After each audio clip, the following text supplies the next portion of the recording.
Been working on the rotisserie some more. Was out here yesterday for, I don't know, about 6 or 7 hours. Main thing I worked on yesterday was drilling the holes in the middle and putting these big old nuts and bolts I got on here. Those are like, I think they're 1 inch or 15/16, something like that.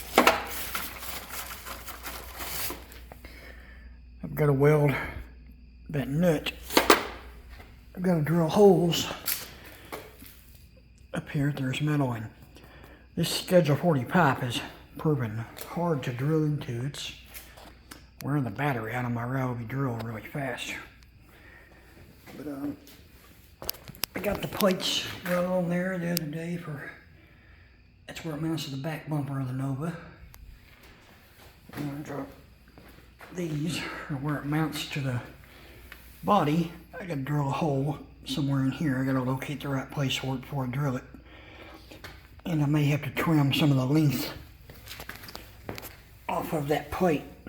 I went ahead and made it long enough because I didn't know how far this would need to protrude out underneath the car and keep any of this from the way of hitting the firewall or anything else. Of course, I know that's below the firewall, but anyway, whenever the car rotates on the rotisserie, the firewall, needs to, that mounts on the, where the subframe does. The firewall, I'm assuming, is out about this far. So that gives you about 2 feet approximately between here and where the firewall will be. And that hopefully is an adequate amount of enough room. As I've said before, I'm a self-taught welder. My welds don't always look really pretty. And some of them look decent, some of them look good, and some look pretty bad. These are pretty bad, but it, I believe, is penetrated well. Shouldn't have any problem, I don't think. Those are the big nuts and bolts I had to weld on there. I had to drill them holes in there. And that is those are hydraulic, the name's escaping my mind, but it's a hydraulic jack that goes on an engine hoist.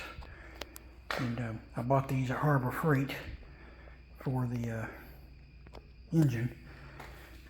And this will lift all that up.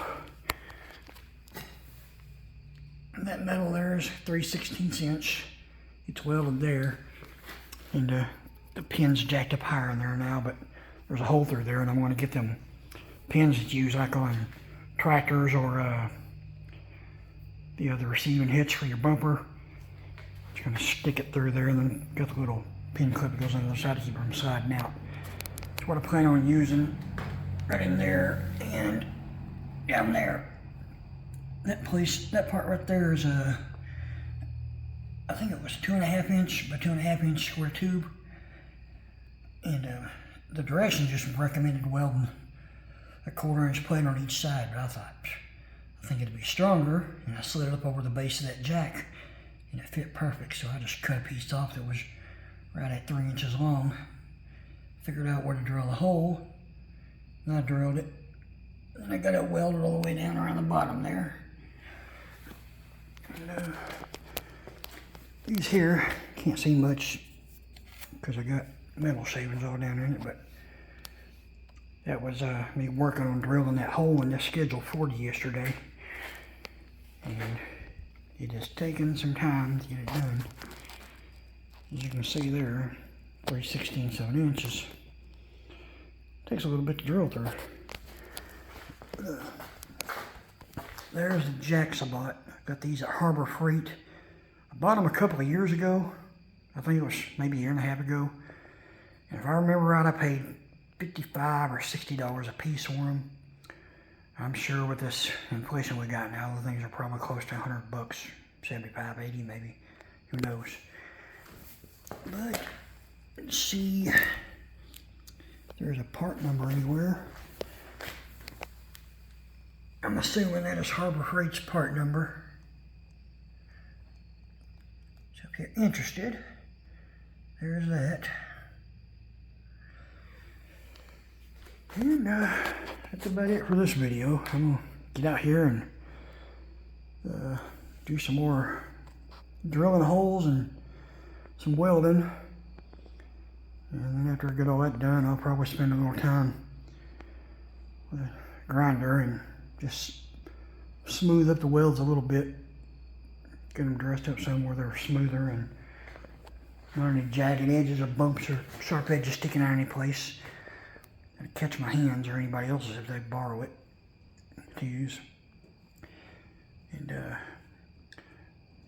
probably just going to put some black epoxy all over it, is my guess. Not really sure yet. Who knows? I may just leave it alone. But there's a video on the progress of the rotisserie. And, that bar there, I've got it 14 foot long. That way it'll slide up about a foot on each side there. I may have to lengthen it more, because if I recall now, I measured, and I think the body of that car from the firewall to the back bumper was 16 feet. I'm hoping it's 14. But I don't know. I have to go measure it again and see. But anyway, I just need to make sure that that goes up in there. I'd like for it to slide inside at least a foot. That way you won't have any tendencies to, you know, sway side to side. And it shouldn't sag any, because I don't have them out here with me. They're in my garage in my house right now, but I've got some big old casters that roll around, and they're either 6 or 8 inch wheels, I can't remember, and they've got little foot brakes you can push to lock them in place, that way it won't roll around. But I didn't want to weld them on now, because I didn't want to take a chance of getting any slag or anything falling down on the bearings of it and all that good stuff. I want to tape a cardboard box around each one of them whenever I do the welding, or something, you know, to protect it. Piece of plywood around it, I don't know, something. But do that because I don't want to take a chance of messing up the bearings in there, because I've made the mistake before of welding some wheels on a stool I had, and I got them too hot, and it just really screwed up. It distorted the metal, and then all the little bearings that were in the caster where the wheel was spinning around, they just fell out of there because the metal got distorted and hot.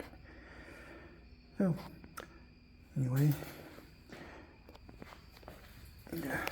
that's that tube I cut for it there. I haven't got that welded in yet. Got the other one near the pole. Here it is. That's the other one I cut.